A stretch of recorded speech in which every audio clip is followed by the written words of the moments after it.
Este capítulo de nuestra serie nos lleva a la parte oriental del Egeo. Vamos derechos a lo de Caneso, que literalmente quiere decir las 12 islas. La costa de Turquía está siempre a la vista y cruzamos 400 kilómetros de paisajes fascinantes y exploramos sus características tan especiales. En el famoso monasterio de Patmos visitamos la cueva en la que San Juan escribió el Apocalipsis. Más allá de los muros del monasterio, Anastasia nos espera en su barco de investigación científica. En Kalymnos, Apóstolos nos muestra el arte de la apnea o buceo libre que se utiliza para pescar esponjas.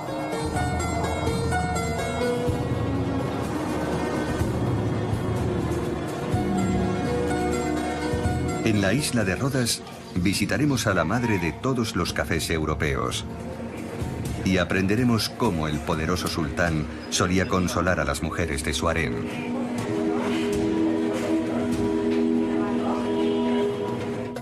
Antes de que el zapatero Yanis nos explique por qué sus botas artesanales siguen teniendo éxito, incluso entre los jóvenes, en su isla natal de Cárpatos, anclada en la tradición. Y Sofía nos enseñará el papel fundamental que desempeñan las mujeres en la aldea del Molino de Viento y cómo, ahora como entonces, siguen moviendo los hilos.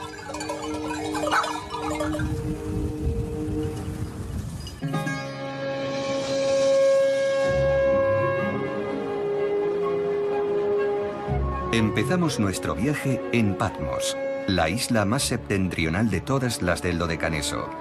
A pesar de su pequeño tamaño, solo tiene 35 kilómetros cuadrados, muchos griegos la consideran como una de las más importantes del país. Su importancia se hace evidente cuando nos aproximamos a la isla por el aire. Además de su belleza natural, Patmos es única, ya que acoge un gran número de monasterios, iglesias y capillas. Están por todas partes, ya sea en la cresta de una montaña, en los pueblos o en lugares escondidos en una de las muchas pequeñas bahías. Se dice que hay 365, uno para cada día del año. La Jerusalén del Egeo es un apodo apropiado para Patmos. La pacífica vida cotidiana en la capital de las islas es un reflejo de la influencia de la Iglesia. Muchos residentes se ganan la vida con los peregrinos y los turistas que visitan los santos lugares de esta isla sagrada.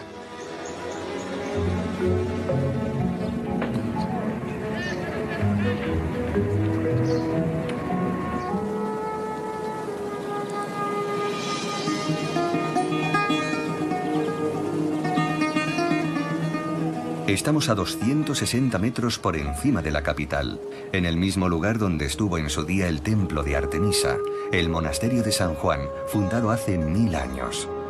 Sus murallas resistieron un sinfín de ataques de piratas y nadie pudo conquistarlo nunca.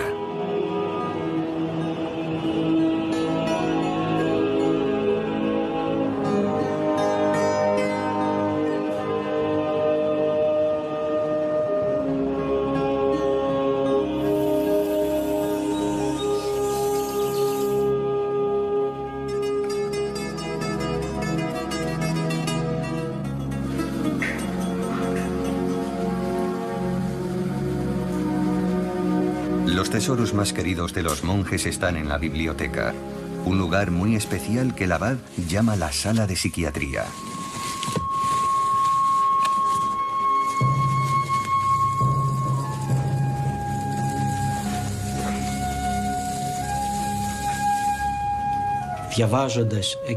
Si se leen los libros adecuados, se puede sanar el alma.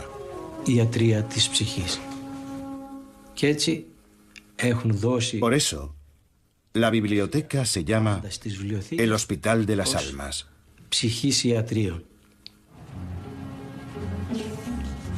Según dicen ellos mismos, los monjes estudian los textos mayoritariamente religiosos para abrir sus mentes a cosas más importantes, de la misma forma que una oración debe ayudar a encontrar la verdad. En su inventario hay 1000 manuscritos antiguos, alrededor de 2000 obras impresas y más de 13000 documentos y legajos. El hermano Policarpos administra los fondos y lucha para frenar el deterioro natural de estas obras de incalculable valor, entre las que se encuentran los manuscritos originales del Evangelio. San Juan escribió aquí su Apocalipsis, porque en la época romana la isla servía de destierro y el evangelista estaba cautivo en esta cueva.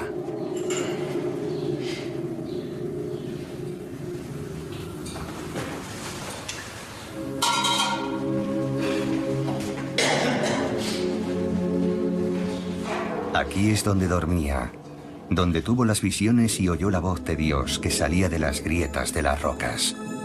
Todo lo que escribió en este mismo lugar se conoce como el Apocalipsis. Es una descripción del fin del mundo, el día del juicio final.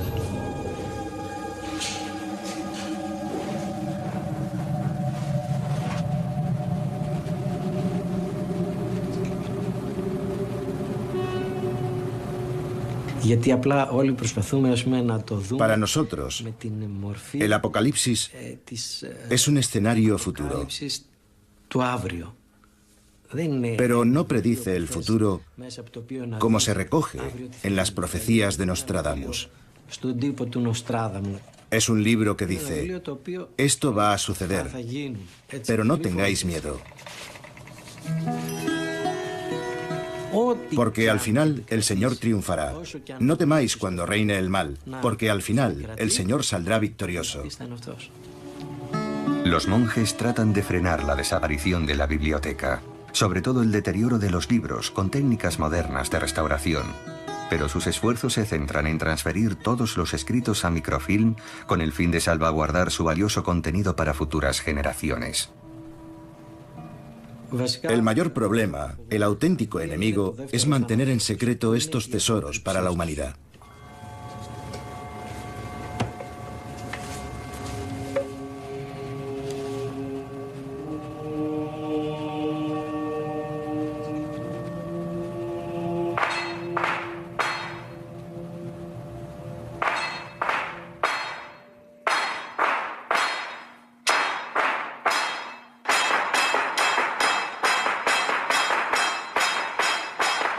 En algunos días festivos, los creyentes no acuden a misa al son de las campanas, sino de los golpes de martillo.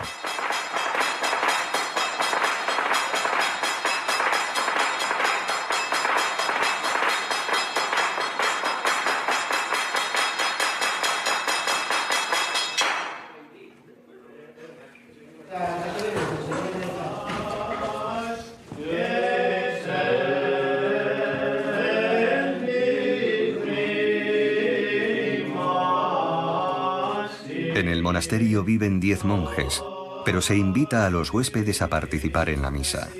El Parlamento griego reconoció oficialmente su estatus de lugar de peregrinación y declaró formalmente a Patmos como isla sagrada.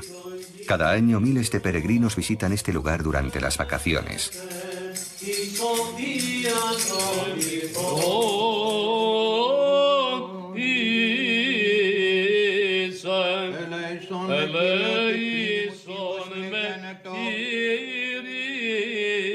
El Apocalipsis de San Juan se convirtió en el último capítulo de la Biblia. Por esa razón, Patmos se convirtió en un centro de culto cristiano y de cultura monástica.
Patmos está rodeada de cientos de rocas astilladas y pequeñas islas. Supuestamente hay una isla por cada día del año. Algunas tienen formas extravagantes, como un tigre buceando, y se nombran en consecuencia.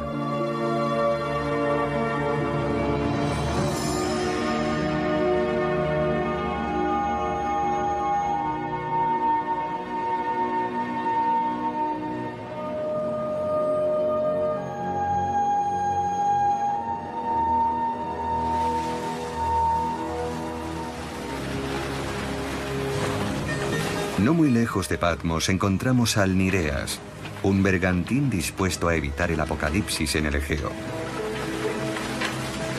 Anastasia y sus compañeros de trabajo del Arquipélagos, el Instituto de Conservación Marina, están casi todos los días en alta mar, comprobando su estado.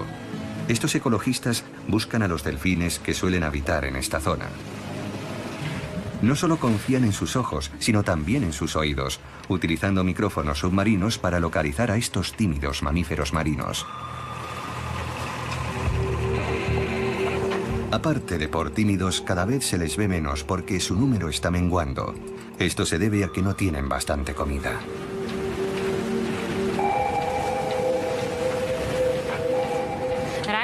En este momento, estamos experimentando una disminución considerable de nuestros bancos de peces y además las especies protegidas y en peligro de extinción de nuestros mares sufren por la falta de alimentos.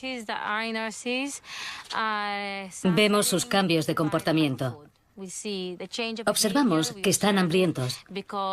No hay suficientes peces en el mar para todo el mundo. El capitán Totoris les ayuda a investigar este fenómeno. Sumerge poco a poco una cámara submarina en el mar. Las aguas parecen estar más limpias y, sin embargo, hay menos peces. El interés principal de los ecologistas es la vegetación que se encuentra en el fondo del mar. Las praderas de Posidonia son áreas de cultivo ideales para los bancos de peces. Aquí es donde se decide todo el destino del ecosistema marítimo. Estos bosques submarinos albergan más de 1.500 especies diferentes, plantas, microorganismos y peces, los recursos alimentarios básicos de los delfines. Sin embargo, esta capa útil de plantas del fondo marino muestra signos de destrucción en muchos lugares. El daño en la pradera de Posidonia es espectacular. Seguramente se recuperará, pero si lo hace, tardará más de 100 años.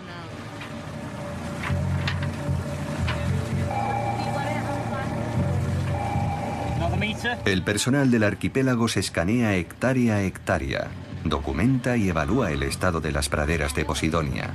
Lo hacen para confirmar la interacción entre la distribución de los peces y las praderas de Posidonia. El objetivo es adoptar medidas importantes para salvar el mar Egeo. ¿Cuál es la causa de esta destrucción? Una razón puede ser la pesca ilegal que practican algunos pescadores locales. Otra es la enorme cantidad de yates privados.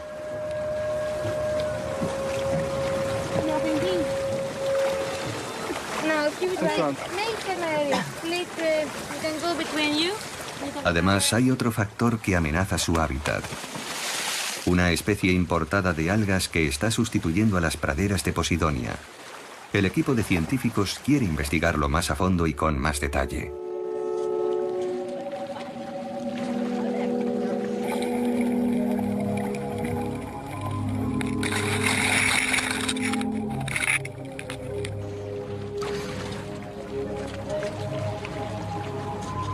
¿Hay caulerpa ahí?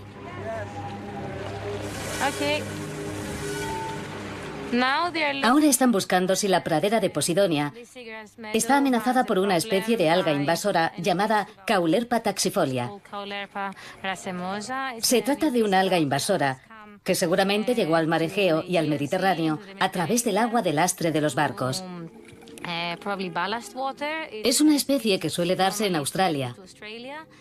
Y desde finales de los años 90 se ha extendido a un ritmo muy preocupante en muchos lugares del Mediterráneo, incluyendo el mar Egeo. No se puede hacer mucho contra las especies invasoras de algas, salvo supervisar su propagación. Sin embargo, los miembros del arquipélagos siguen luchando por la supervivencia de la vida marina en peligro de extinción, y con éxito.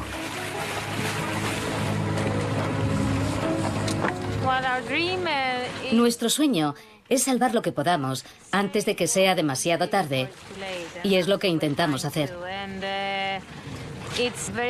Es muy alentador y muy gratificante ver que da resultado.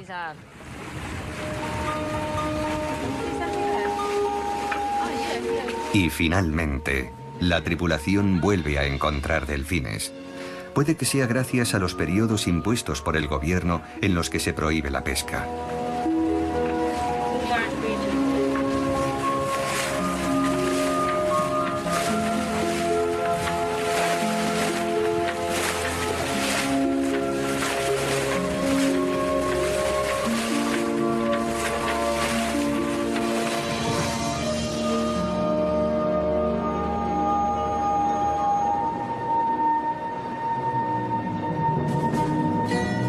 Viajamos en dirección sureste. De Patmos nos dirigimos a Leros y por último a Kalymnos.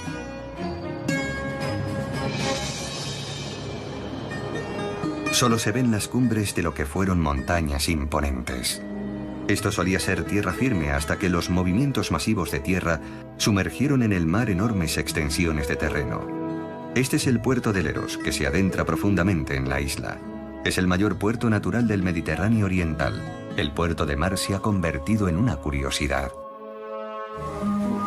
Se construyó en su totalidad al estilo de los años 30. Durante la ocupación italiana de la ciudad antigua fue completamente demolido y reconstruido de cero. Arquitectónicamente es una obra única en Grecia. Aún así, los residentes se muestran escépticos acerca de este esplendor monumental, ya que muchos edificios Art Deco están vacíos.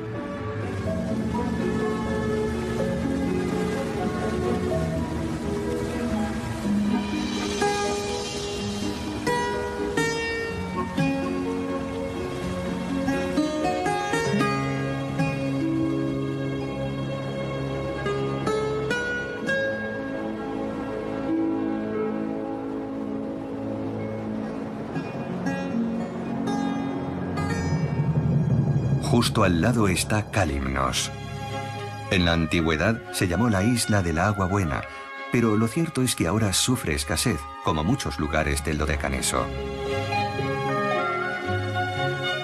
Un único valle en la parte oriental de la isla surte de agua a Kalymnos y transforma este lugar en un oasis. Su nombre es Vati, que significa donde florecen los limones.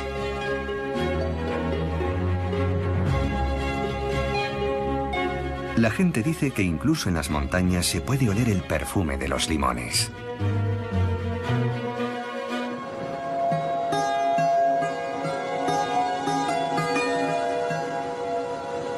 Dentro de los acantilados que bordean la costa, vemos cabras y otro tipo de escaladores.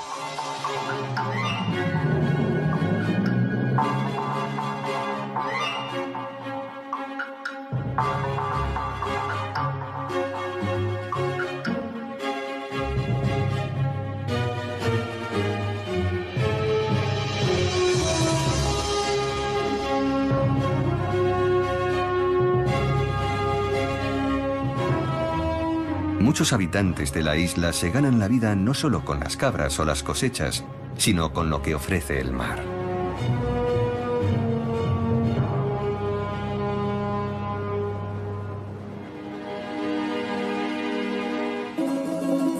Esto es Potia, en la parte sur de la isla. Aquí la gente solía ganarse la vida con un producto muy especial del mar que dio fama a Kalymnos, más allá de las islas del Dodecaneso. Las esponjas. El oro de Kalymnos era el nombre de este lucrativo tesoro que tapizaba el fondo del mar.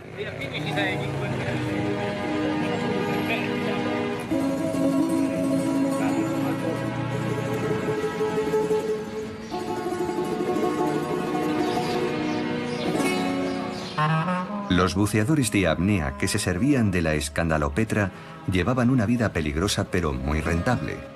Al principio los hombres con trajes de buceo los reemplazaron. Hoy en día los barcos especializados hacen un trabajo aún más eficiente en alta mar. El abuelo de Apóstolos era pescador de esponjas, pero ya casi no quedan esponjas cerca de la isla. Por esa razón el buceo con escandalopetra dejó de ser una profesión y se convirtió en un deporte. Me entró mucha curiosidad cuando supe que mi abuelo hacía ese trabajo. Por eso quise intentarlo, como deporte.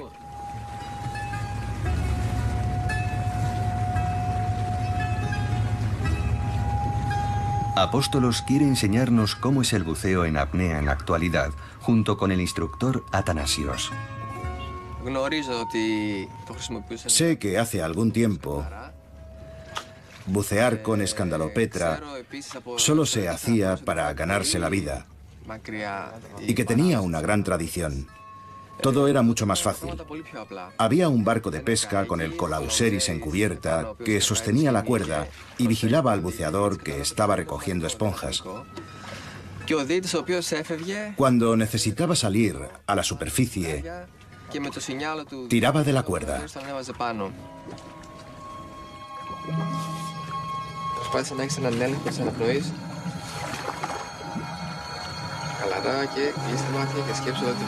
Los buceadores de apnea no utilizan botellas de aire comprimido cuando se sumergen.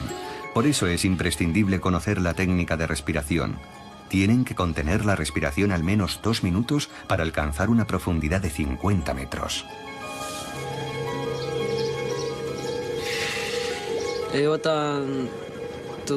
La primera vez que lo intenté, solo tenía 11 años.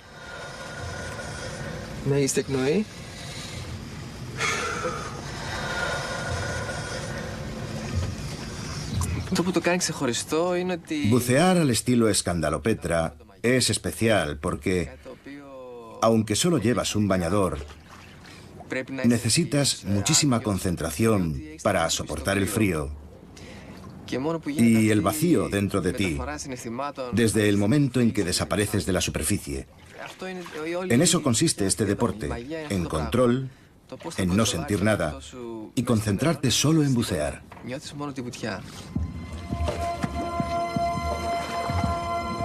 El buceador se sirve de una piedra para sumergirse.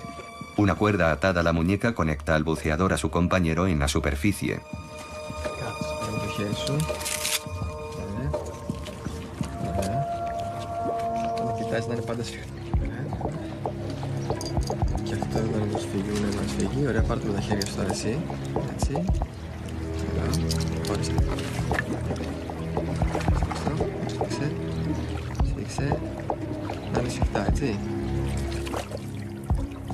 Lo único que me dijo mi abuelo es que me santiguase antes de sumergirme.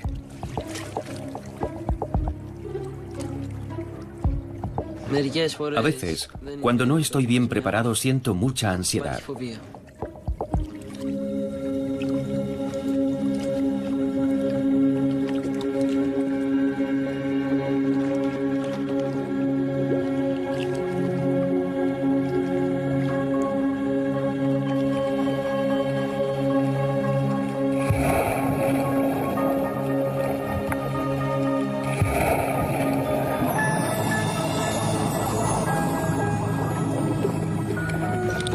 En las profundidades, estás totalmente solo.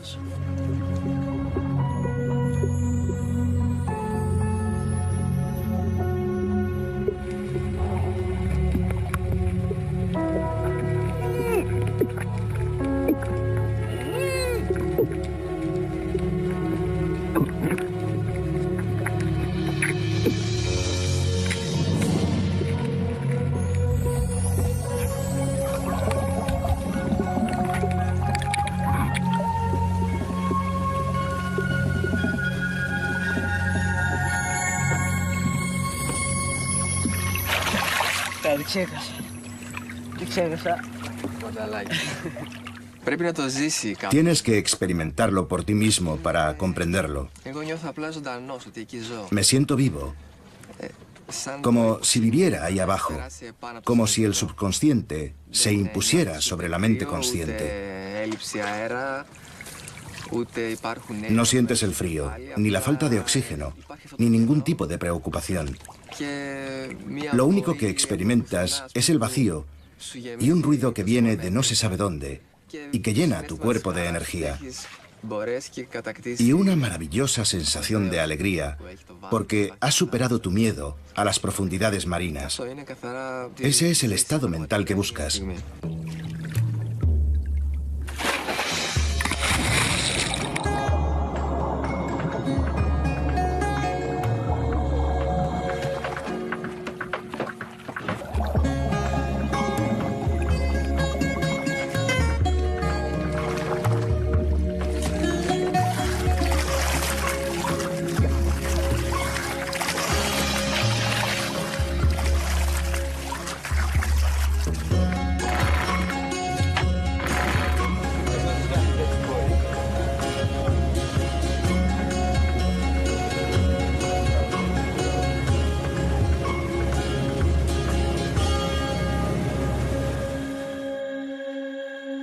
Al salir de Kalymnos, el viaje nos lleva al sur, siempre en paralelo a la costa turca. En el camino a Kos pasamos Sérimos. Los escasos habitantes se agrupan en una sola playa. Los lugares como este parecen estar congelados en el tiempo. Las calles no están asfaltadas y no lo necesitan porque la distancia más larga se puede recorrer en solo 1 hora.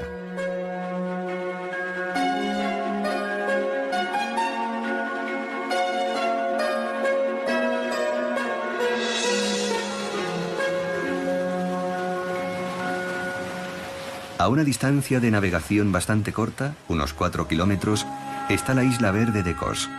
De aquí era el famoso médico Hipócrates.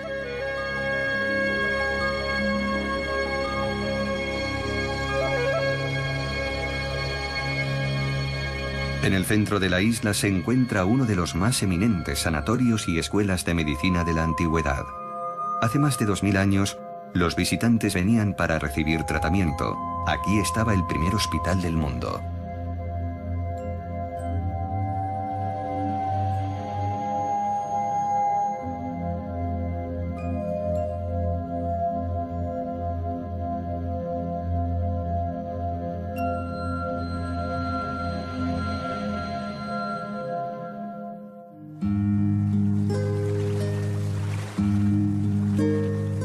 Un lago cerca de la costa, que los isleños utilizaban para extraer sal marina, sirve ahora de refugio a las aves acuáticas que pasan aquí el invierno.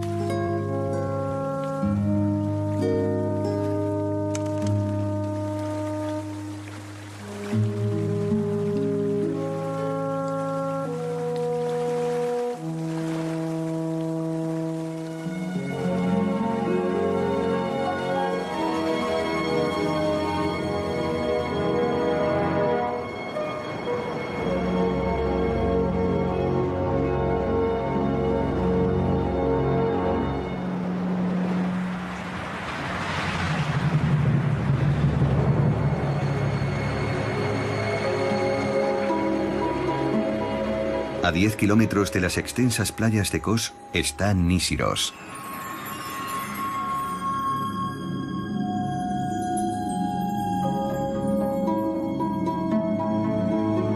Hace más de 150.000 años, las gigantescas erupciones de lava desplazaron enormes cantidades de rocas. La toba volcánica y la piedra pómez son la prueba de esas catástrofes ancestrales. El vapor sigue saliendo en muchos lugares. El volcán de Nísiros solo está sumido en un sueño inquietante. Hace años que los geólogos registran un claro incremento de la actividad subterránea. Los frecuentes terremotos y el aumento de las temperaturas del gas sugieren que el magma ascendente arde debajo de la isla.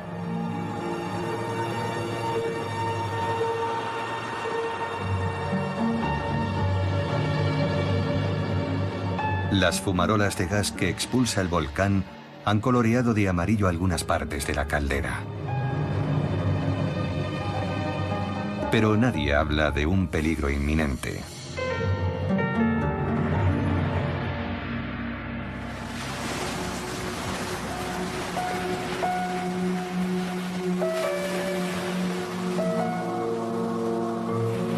El volcán también dejó auténticos tesoros en sus proximidades y durante mucho tiempo la gente supo cómo utilizarlos. En el pasado la exportación de azufre era considerable y el comercio de piedra pómez sigue siendo lucrativo. Todavía se extrae a gran escala en Giali y se envía a los mercados de Europa, Estados Unidos o Asia.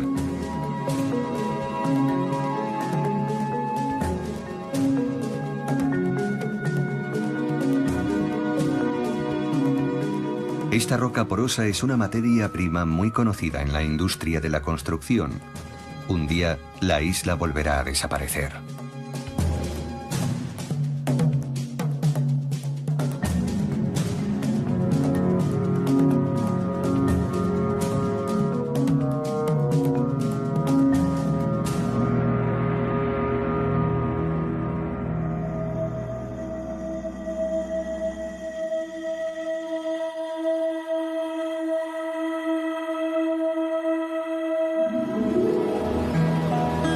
Rodas, nuestra siguiente escala, es conocida por una de las 7 maravillas del mundo antiguo, el Coloso de Rodas.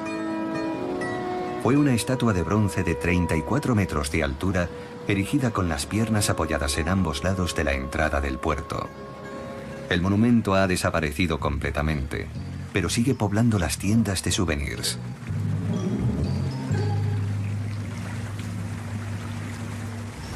Nadie ha encontrado jamás los restos de esta estatua al dios Helios. Se cree que el coloso se derrumbó durante un terremoto, que se recogieron los restos y en última instancia se fundieron.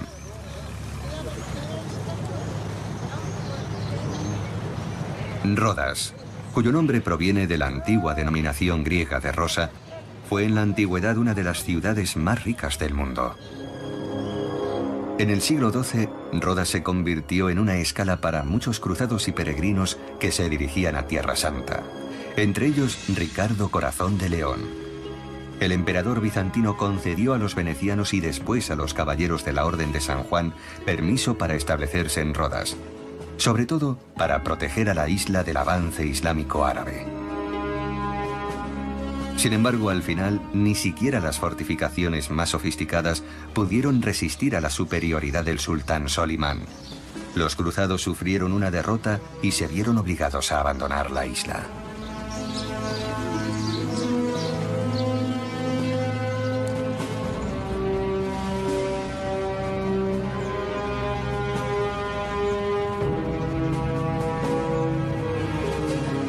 Los turcos controlaron la isla hasta 1912. De hecho, muchos turcos siguen viviendo en Rodas.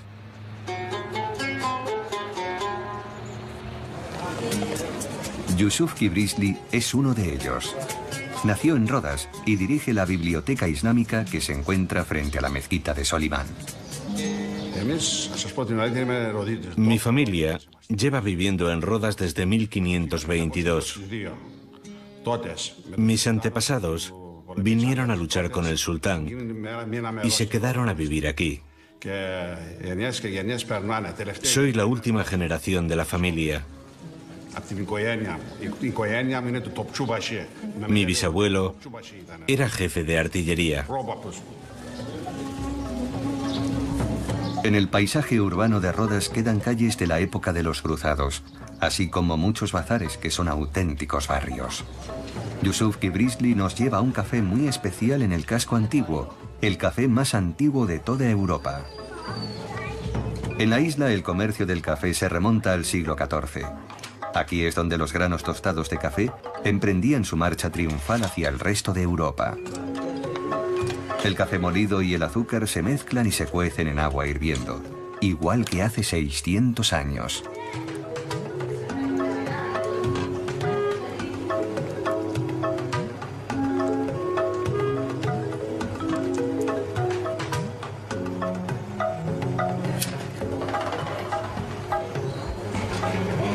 Los antiguos documentos nos dicen que el sultán tenía problemas para calmar a sus numerosas esposas.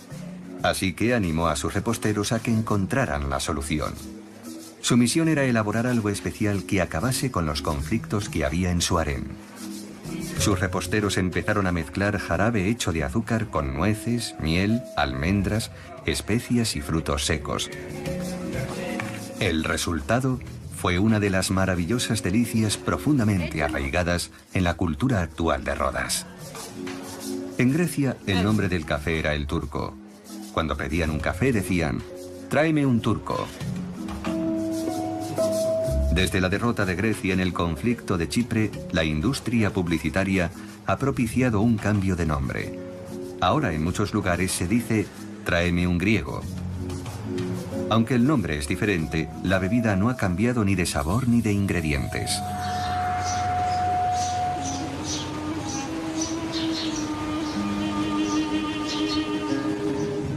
En Rodas, la influencia turca desapareció con el paso del tiempo.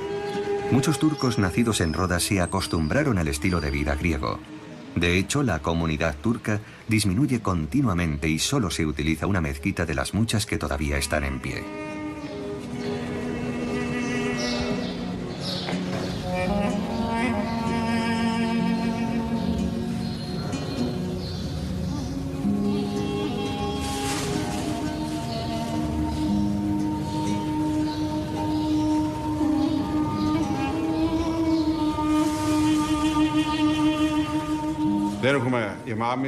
No tenemos imán,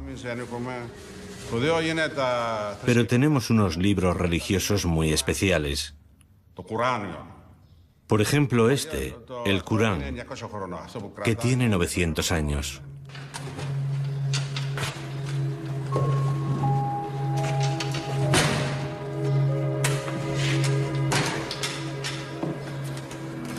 La biblioteca se construyó a principios de 1793.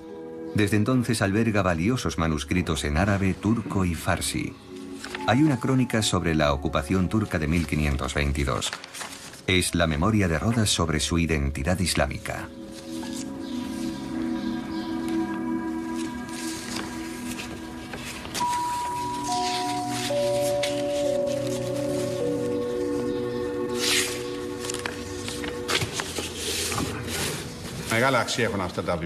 Era imprescindible que hubiera una biblioteca en Rodas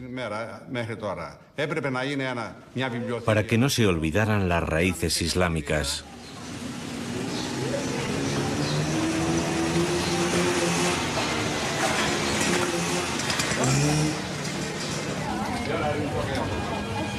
Turcos, persas, macedonios, romanos, atenienses, italianos, ingleses. A lo largo de la historia, todas las fuerzas de ocupación han dejado huella en esta isla, situada en un lugar estratégico del mundo. Rodas es un libro abierto de historia en el extremo de Europa.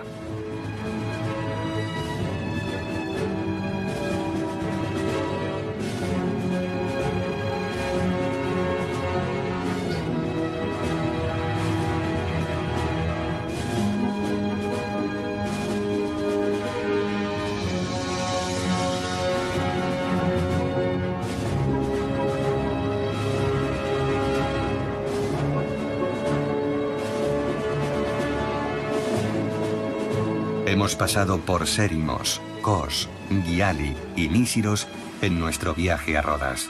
Llegamos por fin al punto más meridional de nuestro viaje de ida y vuelta, a Cárpatos, un lugar azotado por el viento.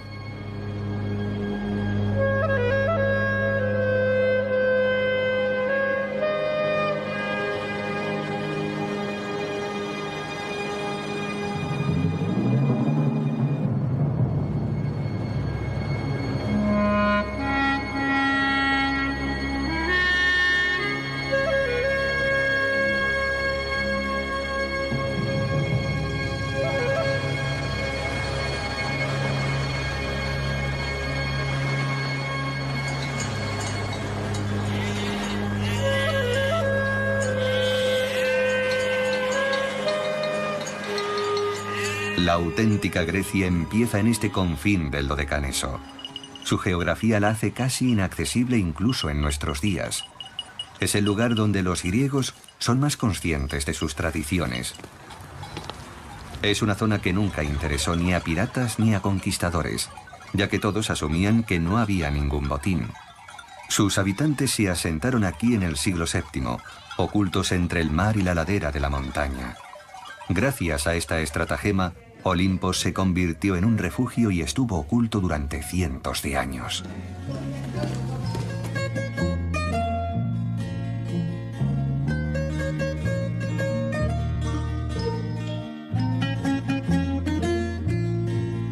Yanis Prearis, un zapatero, sigue haciendo botas al estilo tradicional, igual que hacían sus antepasados.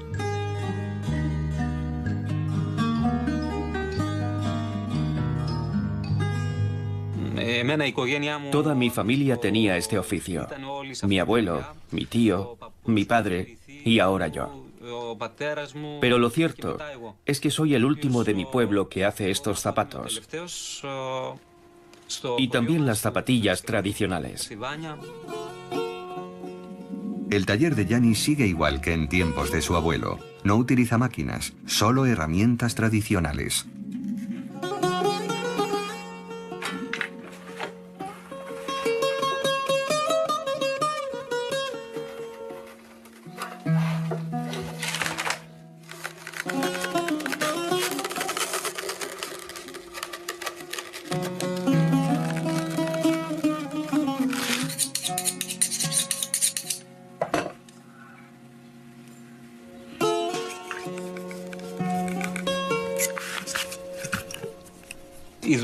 Gracias a este proceso, el cuero es muy resistente.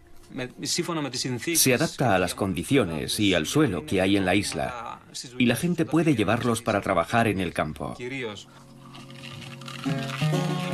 Yanis curte él mismo el cuero utilizando recursos naturales como hierbas, ceniza, tiza y estiércol de pollo.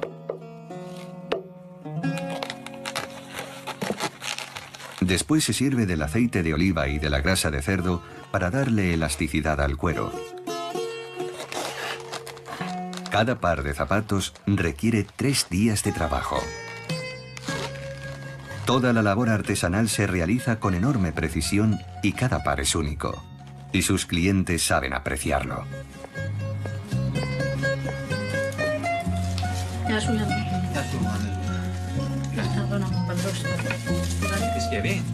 De hecho, le llevan al maestro los zapatos desgastados para que los arregle.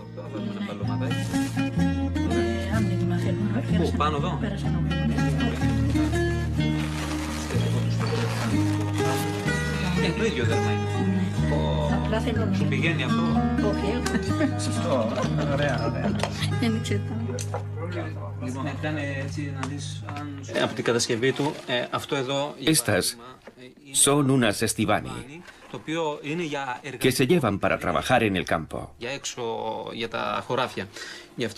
La suela está hecha con neumáticos de coche para que sean muy resistentes. Esta bota plana no tiene casi tacón. Permite apoyar el pie con mucha firmeza por lugares donde no hay caminos.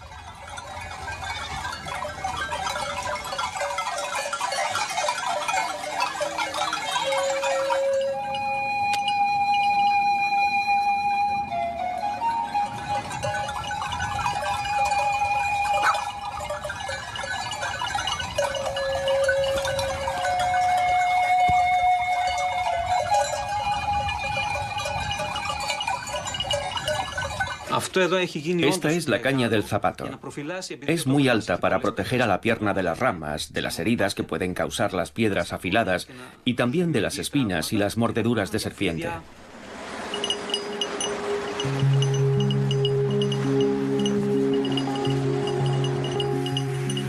Olimpos, el pueblo de montaña, tuvo 1500 habitantes. Está oculto y no se puede ver desde el mar. Y además está cerca de acantilados prácticamente inaccesibles.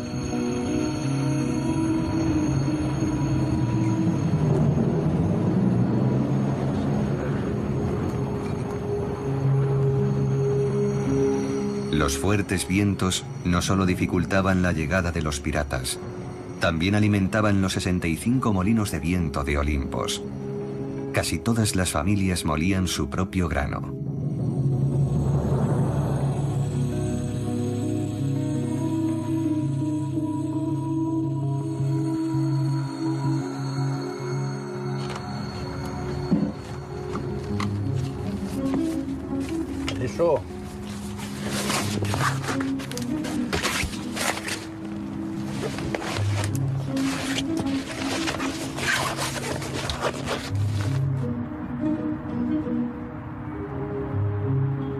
Solo quedan unos pocos molinos en funcionamiento.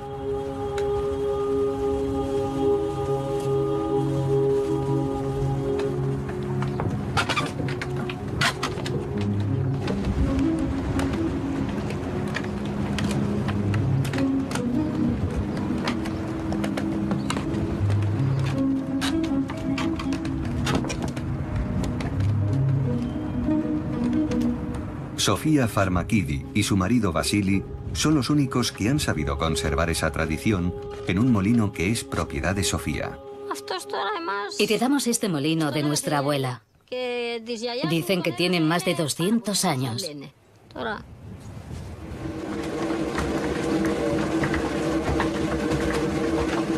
Vasili mantiene intacto el viejo mecanismo, como si su sustento y el de su mujer dependieran de esta reliquia familiar.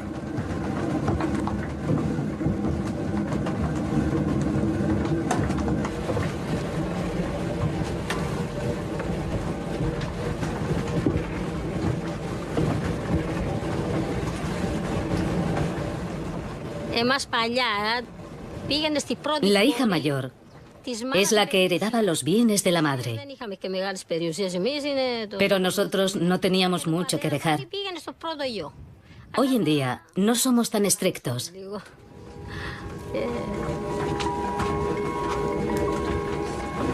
Olympos tiene una ley de sucesiones muy particular porque las hijas heredan de sus madres. De esta forma las mujeres pueden ser independientes y asegurar el sustento de la familia si faltan los hombres.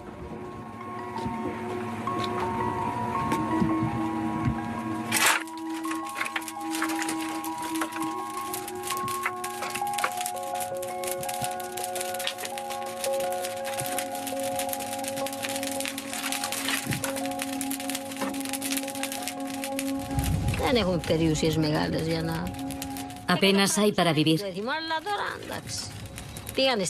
Por eso, todos han emigrado a Alemania, América, Canadá, Australia. Se han ido a todas partes.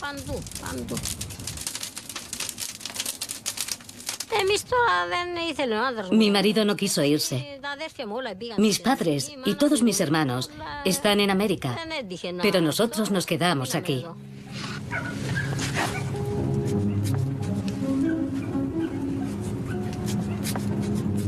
Sofía sigue horneando el pan casi a diario. A pesar de que sus hijos se fueron de casa hace mucho tiempo, viven en Rodas, Creta y Atenas.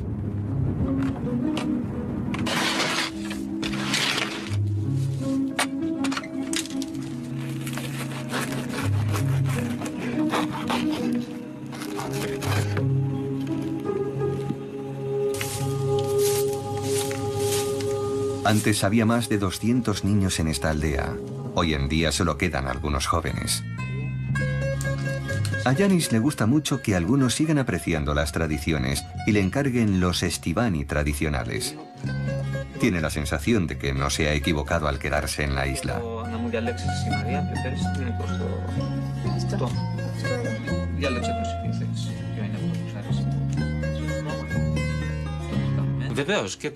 Sigo en contacto con mis amigos y mis compañeros de clase que se han ido.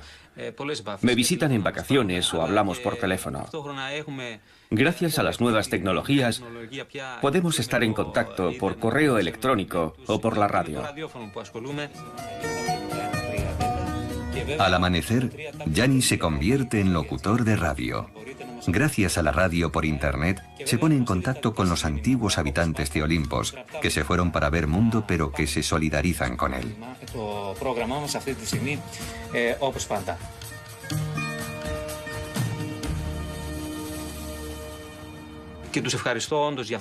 Les estoy muy agradecido. Me dan mucha fuerza. Porque de joven yo también pensé en dedicarme a otra cosa y abandonar la isla. De vez en cuando, Yanis se queda despierto toda la noche haciendo el programa. Se conecta con amigos de todo el mundo y lo hace desde su casa, en los confines del Dodecaneso.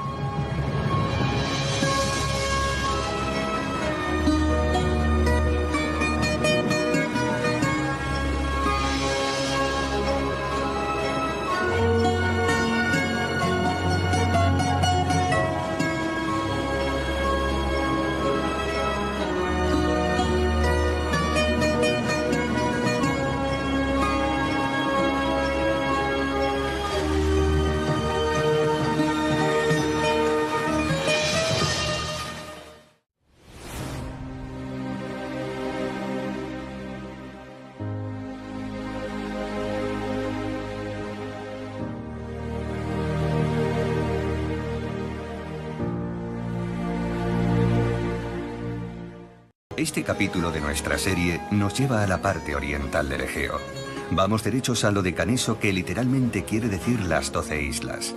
La costa de Turquía está siempre a la vista y cruzamos 400 kilómetros de paisajes fascinantes y exploramos sus características tan especiales.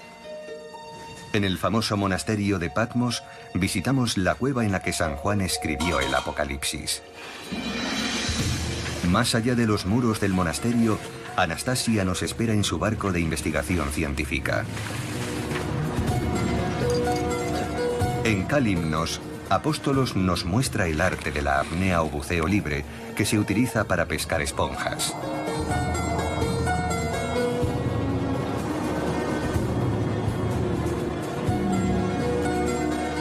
En la isla de Rodas visitaremos a la madre de todos los cafés europeos y aprenderemos cómo el poderoso sultán solía consolar a las mujeres de su harén.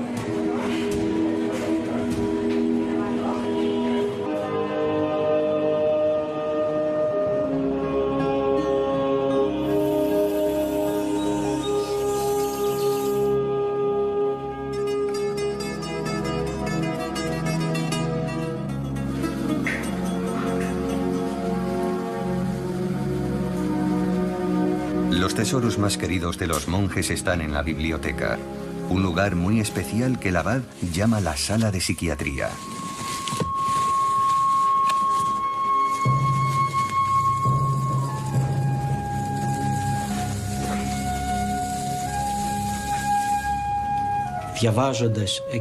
Si se leen los libros adecuados, se puede sanar el alma.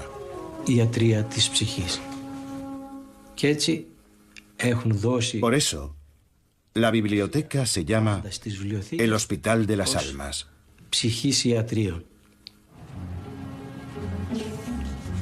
Según dicen ellos mismos, los monjes estudian los textos mayoritariamente o en lugares escondidos en una de las muchas pequeñas bahías. Se dice que hay 365, uno para cada día del año. La Jerusalén del Egeo es un apodo apropiado para Patmos. La pacífica vida cotidiana en la capital de las islas es un reflejo de la influencia de la Iglesia. Muchos residentes se ganan la vida con los peregrinos y los turistas que visitan los santos lugares de esta isla sagrada.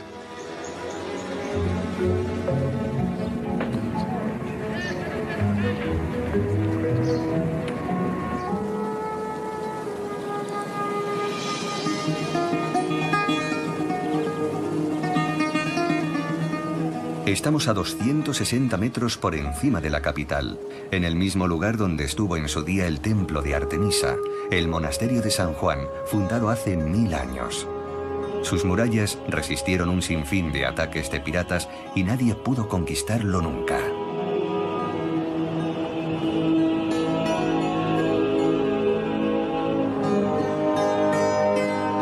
Religiosos para abrir sus mentes a cosas más importantes, de la misma forma que una oración debe ayudar a encontrar la verdad.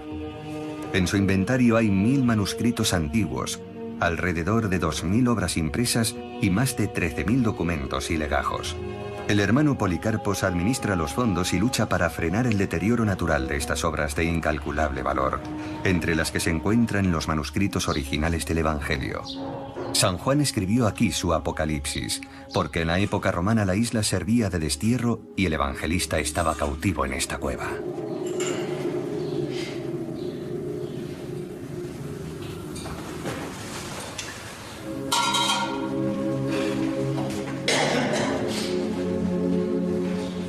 Aquí es donde dormía, donde tuvo las visiones y oyó la voz de Dios que salía de las grietas de las rocas. Todo lo que escribió en este mismo lugar se conoce como el Apocalipsis. Es una descripción del fin del mundo, el día del juicio final.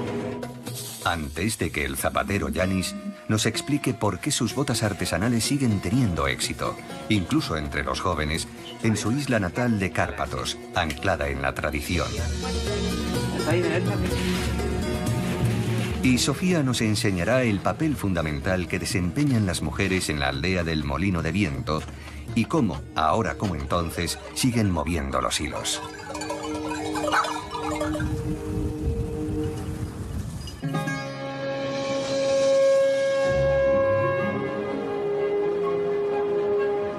Empezamos nuestro viaje en Patmos, la isla más septentrional de todas las del Dodecaneso.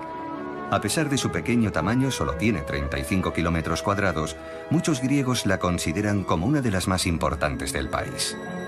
Su importancia se hace evidente cuando nos aproximamos a la isla por el aire.